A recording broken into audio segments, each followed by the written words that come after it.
బాలబడి యూనివర్సిటీ మంచి భవిష్యత్తు కోసం తెలుగు విద్యార్థులు ఇష్టపడే యూనివర్సిటీ. కాల్ 9059052378 9059052379. అందరికీ నమస్కారం. నేను Swaroopa Potlapalli. Welcome to I dream. మార్చి 27వ తేదీన ముగ్గురు పిల్లల హత్య కేసులో అనేక సంచలన విషయాలు బయటికి వచ్చాయి. ప్రస్తుతం నేను సంగారెడ్డి జిల్లా అమీన్పూర్లోని రాఘవేంద్ర కాలనీకి వచ్చాను. ఇదిగోండి, రజిత చెన్నయ్య దంపతులు నివసించిన ఇల్లు ఇదే. ఇది వారు అద్దెకు ఉంటున్న ఇల్లు. గత 3 ఏళ్లుగా వారు ఇక్కడే ఉండేవారు. ముగ్గురు పిల్లలు కూడా ఇక్కడే ఉండేవాళ్ళు. ఇదిగోండి, ఈ ప్రాంతంలోనే వాళ్ళు రోజు ఆడుకునేవాళ్ళు, తిరిగేవాళ్ళు. ఇక్కడి నుంచే స్కూల్కి కూడా వెళ్ళేవాళ్ళు. పెద్దబ్బాయి సాయికృష్ణకి 12 ఏళ్ళు ఉంటాయి. తర్వాత ఒక పాప ఉంది, మధుప్రియ.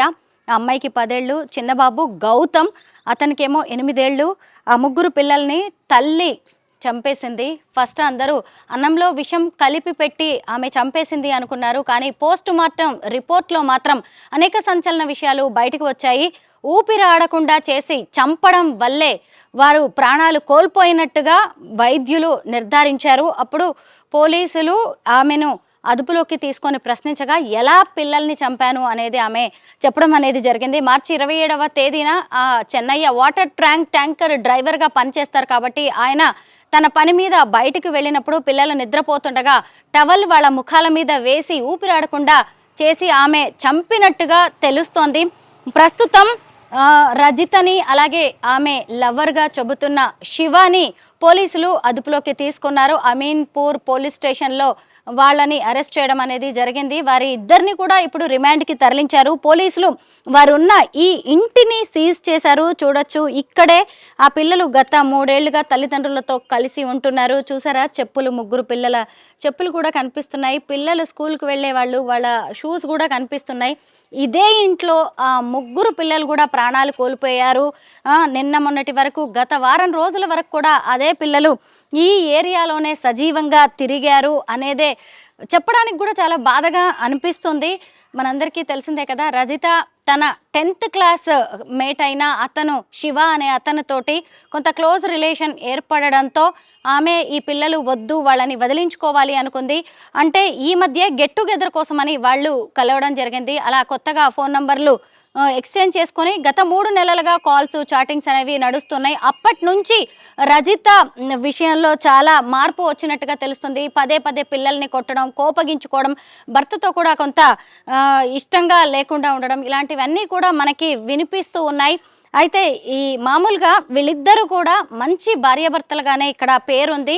చెన్నయ్య చాలా మంచి వ్యక్తి అని చెప్తున్నారు. అలాగే రజిత కూడా ఎప్పుడూ ఎవరితో కానీ ఏదైనా చిన్న వివాదం కానీ తేడాగా కానీ ఎప్పుడు కనిపించలేదు అని చుట్టుపక్కల వాళ్ళు చెబుతున్నారు. గతంలో వాటర్ ట్యాంకర్ డ్రైవర్ చెన్నయ్య ఇల్లు ఏది అంటే ఈ ఇల్లు చూపించేవారు. కానీ ఇప్పుడు ముగ్గురు పిల్లలు చనిపోయిన ఇల్లు ఏది అంటే ఈ ఇల్లు చూపిస్తున్నారు.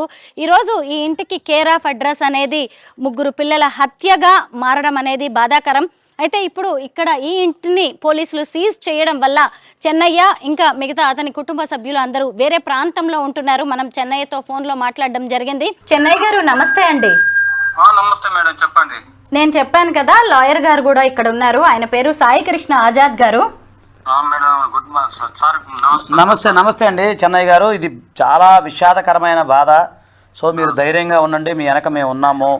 ఖచ్చితంగా మీకు న్యాయం చేసే విధంగా మనం పోరాడదాము.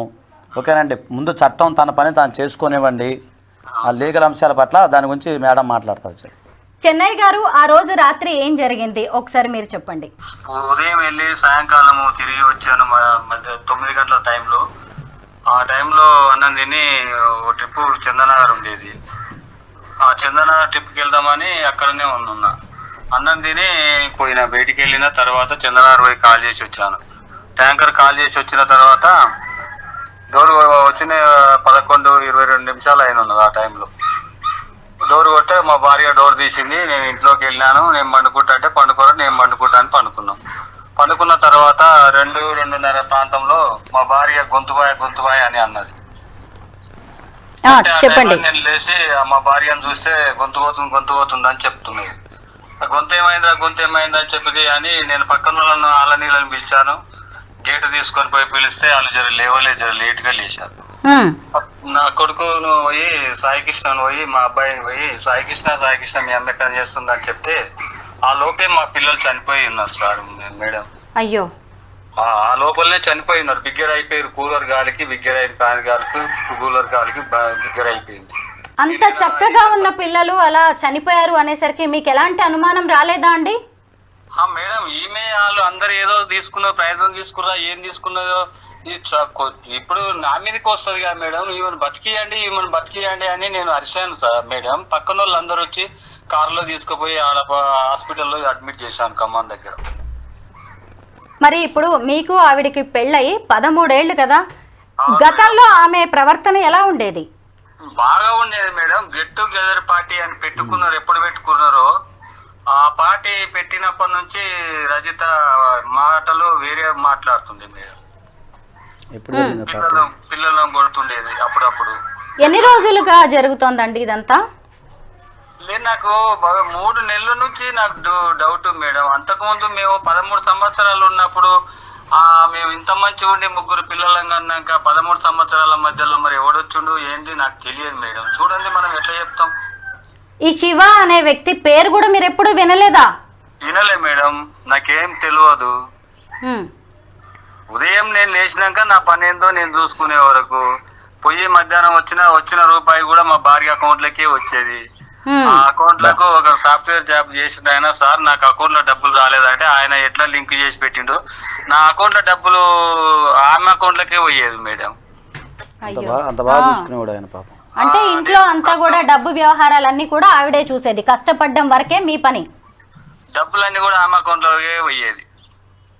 నాకు చేసిన కష్టం చేస్తే ఈ రోజు ఇన్ని వచ్చినాయి అని చెప్పి మళ్ళీ అడిగేది, సాయంకాలం పోయి అడిగేది వచ్చినవి అనేది, ఇంత అయింది లెక్క అని చెప్పేది.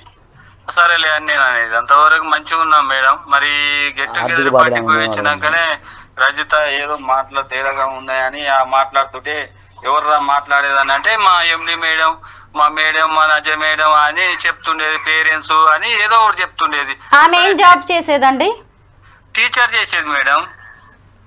టీచర్ గా, ప్రైవేట్ టీచర్ కదా. పేరెంట్స్ డౌట్ ఉంటే చెప్తారు, అడుగుతారు కదా మేడం. మేము కూడా మా పిల్లలకు డౌట్ ఉంటే మా టీచర్లకు ఫోన్ చేసి అడిగేది ఏదైనా డౌట్ ఉంటే. అట్లాంటప్పుడు ఎవరమైనా అర్థం కదా అని నేను ఆలోచనతో ఉన్నా మేడం. నాకు అనుమానం రాకుండా చేసింది మేడం నా భార్య. షాక్ ఇచ్చింది, మొత్తం గొంతు కోసేసింది, నన్ను నిలువున ముంచేసింది మేడం. అయితే ఇప్పుడు అన్నంలో విషం కలవడం వల్లే ఈ పిల్లలు చనిపోయారు, రజిత ఆరోగ్యం కూడా బాలేదు అనుకున్నారు కదా, మరి ఈ శివ అనే వ్యక్తి వ్యవహారం ఎలా బయటపడింది? పోలీసులు ఎలా కనిపెట్టారు ఇదంతా? మేడం మా భార్య హాస్పిటల్ కి తీసుకుపోయి రావడే 15 నిమిషాల్లోనే వచ్చింది సార్. అది మందు తాగితే 2 రోజుల దాకా లేవరంట మేడం. 1 రోజు 2 రోజుల దాకా మత్తు కోమాలో పోయినట్టే ఉంటారంట, చెప్పలేరు కదా. 15 నిమిషాల తర్వాత అప్పటికే నన్ను పోలీసు వాళ్ళు తీసుకెళ్లారు. అడిగాను నేను, ఈమె సవ బతుకులు ఉంది ఎట్లుందబ్బా అని. మేడం సార్ నేను ఎంత ఖర్చు అయినా సరే బతికియండి అని చెప్పాను హాస్పిటల్ వాళ్ళకు. వాళ్ళు చేశారు, అలా ప్రయత్నం వాళ్ళు చేశారు. ఆమె బతికింది. ఆ బతికినందుకే నాకు శిక్ష వల్లే మేడం. నేను చేయలేదు తప్పు. ఆ తప్పు నా భార్యనే చేసింది, ఆమెనే చేసింది. ఆమె ఏం చేసింది, ఎట్లా చేసింది కూడా నాకు తెలియదు. చూడండి నేను ఎంత చెప్పాలి మేడం. పిల్లలు 3 ఎందుకు చంపాల్సి వచ్చిందండి? 3 ఎందుకు చంపాలంటే ఆమెకు తెలియాలి మేడం. నాకు ఎట్లా తెలుస్తుంది? నాకు తెలిస్తే నేను ఇంతవరకు నా పిల్లల్ని నేను బతికించుకోలేకపోయినా. నిజమే, కరెక్టే. ఇప్పుడు ఇంతకీ ఆస్తి కోసమే ఇదంతా చేసిందంటారా? ఆస్తి ఎంత ఉందండి మీకు? నాకు 4 ఎకరాలు భూమి ఉంది, 2 ప్లాట్లు ఉన్నాయి, ట్రాక్టర్ ఉన్నది, ఇల్లు ఉంది, అన్ని ఉన్నాయి అమ్మ. అబ్బా, ఆర్థికంగా అన్ని విధాలుగా చక్కటి కుటుంబం అండి. అటు ఆమె ఉద్యోగం చేస్తుంది, మీరు చక్కగా వాటర్ ట్యాంక్ పనిచేస్తున్నారు. 6,000 జీతం 7,000 జీతం మేడం ఆమెది. ఏం చదువుకుందండి ఆవిడ? ఇంట్లో ఉండలేకపోతున్నా అని పోయి ఆమె 6,000 7,000 జీతం, ఆ జీతం తెచ్చినా నాకేం ఇవ్వపోయేది. నేను రోజుకో 3,000 4,000 సంపాదన సంపాదించుకునేది ట్యాంకర్ మీద. నేను ఉన్నది చెప్తున్నా. నేను కొన్న ఆస్తులు ఆమె పేరు మీద చేపిస్తే నా పరిస్థితికి గతికి తెచ్చింది మేడం. చెప్పండి, మీరే న్యాయం చేయాలి. నేనే కొనిచ్చిన ఆస్తులు ఈమెకు. నాకు 2వ మ్యారేజ్ మేడం, నాది ఉన్నది చెప్పాలా కుల్లా. నేను ఫస్ట్ మ్యారేజ్ మా భార్య డెలివరీ కాక చనిపోయింది. అయ్యో. ఈ అమ్మాయిని చేసుకున్న తర్వాత ఈ అమ్మాయిని ఇయ్యాలంటే నీకు ఆస్తి పెట్టాలన్నారు. ఆస్తి పెట్టాను 2 ఎకరాలు. ఆడ 2 ఎకరాలు పెట్టినాక 2 ప్లాట్లు కొని పెట్టాను మేడం. ఆమె పేరు మీదనే పెట్టినా. నాకు వద్దులే, ఉన్న కాడికి చాలు, ఓ బండి ఉంది, నాకు 2 ఎకరాలు ఉంది అని ఆమె పేరు మీద 2 ఉన్నాయి, నా పేరు మీద ఉన్నాయి కదా అని పెట్టాను మేడం. నాది తప్ప మేడం? తప్పేం లేదండి. పిల్లలు ఉన్నారు, 3 పిల్లలు ఉన్నారు. నాకున్న ఆమెకి పిల్లలకే పోతుంది, భార్యకున్న పిల్లలకే పోతా అనుకున్నాను. నా భార్య ఇట్లోటి చేతాలు చేస్తాను నేను ఊహించుకోలేకపోయినాను మేడం. నేను కరెక్ట్, ఎవరు ఊహించరండి, నిజమే. పిల్లల్ని ఎలా చూసుకునేది తను? పిల్లలను కూడా మంచిగా చూసుకునే మేడం. చిన్నప్పటి నుంచి మంచిగా చేసి ఈ గెట్ టుగెదర్ పార్టీ ఎప్పుడు పోయిందో ఆ పార్టీ నుంచి వచ్చినాక పిల్లలను కసరించుకుంటూ వైర్ ఏది ఛార్జింగ్ వైర్ ఉంటే ఛార్జింగ్ వైర్ తోని కొట్టేది. పిల్లలు చెప్పుకొని నాకు ఏడ్చేది. అప్పుడు చెప్తే అరే గట్ల కొట్టకురా పిల్లలని వాళ్ళ అమ్మ నాయనకి చెప్పి కూడా మంద ఇచ్చాను. ఎందుకు కొడతావు, ఈ చెప్తే ఇంటలేరు బయట ఆడుతురు అని. ఆడుకునే టైంలో ఆడుకుంటారు కదా మేడం. అవును. వాళ్ళని బయటికి వెళ్ళనీయకుండా కొడుతుండేది ఒక్కొక్కసారి. ఓసారి ఏమో మంచిగా చూసుకునేది, బాగా చూసుకునేది. అవును, అట్లా చేసింది మేడం. నాది ఏమన్నా తప్పుందా మేడం? అయ్యో ఏం లేదండి, మీరెంత మంచి భర్త, మీరెంత మంచి తండ్రి అనేది అర్థమవుతుంది. ఎన్ని సంవత్సరాలు 49, 48 సంవత్సరాలు ఉన్నా నేను వాస్తవం కాడికి చెప్పాలంటే ఇప్పటి వరకు మందు తాగలే. చెప్పండి మేడం, నాదేమన్నా తప్పుందా? లేదండి, లేదు. ఆ ఆస్తులు చేయడం తప్ప? నా భార్యకి చేసి, నా భార్య దాన్ని చేశాను. నా గుండె కోసి దానికి ఇచ్చాను మేడం. గుండె కోత మిగిలిచ్చింది. నిజమేనండి, అసలు ఆ పిల్లలు ఎంత అల్లాడిపోయి ఉంటారు కదా మేడం. ఆ పిల్లల చంపబుద్ధి అవుతుందా? ఎలా అవుతుందండి? 9 మాసాలు మోసి కన్న తల్లి కదా, పిల్లల్ని అంత 12 ఏళ్ళు 10 ఏళ్ళు 8 ఏళ్ళు పెంచిన తల్లి. ఎంత దయ, ఎంత బాధాకరం అలాంటి వాళ్ళకి. అసలు వింటుంటే నెల రోజులలో వాళ్ళిద్దరిని ఎన్కౌంటర్ చేయాలి మేడం. ఇట్లోటోళ్ళు మళ్ళీ భూమి మీద ఉంటే ఇంకోటి తప్పు చేస్తారు మేడం. మీరు ఏమన్నానండి, నాకు న్యాయం చేస్తారని నేను మీకు మీడియా వాళ్ళకి దండం పెట్టి చెప్తున్నా. మీ కాళ్ళైనా మొక్క అంటే మొక్తా గానీ నా పిల్లలకు అన్యాయం జరిగింది, నాకు అన్యాయం జరిగింది, న్యాయం చేయండి మాకు. నిజమేనండి, మీకు ఈ రోజు జరిగిన అన్యాయం, ఆ బిడ్డలకి జరిగిన అన్యాయం గురించి తెలుసుకునే ఈరోజు సీనియర్ అడ్వకేట్ లాయర్ గారు సాయి కృష్ణ గారు వచ్చారు మాట్లాడడానికి. మీలాంటి వాళ్ళకి ఖచ్చితంగా ఆయన సాయంగా ఉంటారు. మీరు లైన్ లో ఉండి కూడా ఆయన మాటల్ని వినొచ్చు. నేను కాసేపు ఆయనతో ఇక ఈ కేసు లీగల్ గా ఎలాంటి టర్న్ తీసుకోబోతుందో తెలుసుకుంటాను. మీరు లైన్ లో ఉండండి. చెన్నై గారు, ఆజాద్ గారు విన్నారు కదా, చెన్నై గారు ఎంత ఆవేదనలో ఉన్నారో. వాళ్ళిద్దరిని ఎన్కౌంటర్ చేయాలని ఆయన డిమాండ్ చేస్తున్నారు. ఈ కేసు విషయంలో వాళ్ళకి ఎలాంటి శిక్ష పడే అవకాశం ఉంది? నేను అనుకుంటా ఇలాంటి సేమ్ సిచ్యువేషను తమిళనాడులో జరిగిందండి. Same situation. ఆమె కూడా ఇట్లా లవర్ని వెళ్ళి చేయటం, తర్వాత 2 పిల్లలు అమ్మాయికి. సో 2 పిల్లల్ని చంపేసి భర్తను వదిలిపెట్టి భర్తను కూడా చంపాలని ప్లాన్ చేసింది. ఆ రోజు లక్కీగా భర్త ఫోన్ చేస్తే ఆయనకి ఆఫీసులో వర్క్ ఉందని చెప్పేసి అతను రాలేకపోయాడు. అతను చంపేసి వెళ్ళిపోదాని ఆలోచనలో ఉన్నారు. సరే, అతను ఎంతసేపటికి రాకపోయేసరికి ఆమె వెళ్ళిపోయింది. పొద్దున చూసేసరికి ఫ్యాన్లు అన్ని తిరుగుతున్నాయి, లైట్లు అన్ని తిరుగుతూ ఉన్నాయి. ఏంటి అని చెప్పి అతను తలుపు బద్దలు కొట్టుకుని లోపలికి వెళ్తే 2 పిల్లలు చనిపోయి ఉన్నారు. సో ఆ విషయంలో ఆమెకి క్యాపిటల్ పనిష్మెంట్ పడింది, ఉరిశిక్ష పడింది. ఉరిశిక్ష పడింది. తర్వాత లవర్కి లైఫ్ పడింది అనమాట. సో నాకు తెలిసి నేను ఇది చూసిన తర్వాత నాకు రెఫరెన్స్ చేస్తే ఆ కేసు బయటపడింది. ఇప్పుడు ఈ కేసులో కూడా శివ, రజిత ఇద్దరికి శిక్ష పడే అవకాశం ఉంది కదా? ఖచ్చితంగా ఉందండి. ఎందుకంటే ఇక్కడ చిన్నపిల్లలను చంపడం అనేది పోక్సో యాక్ట్ కింద కూడా వస్తుంది. అదొకసారి మనం చూసుకోవాలి. తర్వాత ఉద్దేశపూర్వకంగా చంపటం విత్ ఇంటెన్షన్, ఒక దురుద్దేశపూర్వకంగా చంపాలన్న ఉద్దేశంతో దీన్ని కల్పబుల్ హోమ్సైడ్ అంటారు మన లీగల్ భాషలో. చంపాలని ప్లానింగ్తో ముందు నుంచే ప్లాన్ చేసుకుని ఎలా చంపాలి ఏంటి ఇవన్నీ ప్లాన్ చేసి ఆమె చంపేసిన తర్వాత మళ్ళీ యాక్టింగ్ చేయటం ఇవన్నీ కూడా ఏంటంటే ఆమెకు తెలిసే చేసింది ఇవన్నీ ఉద్దేశపూర్వకంగా.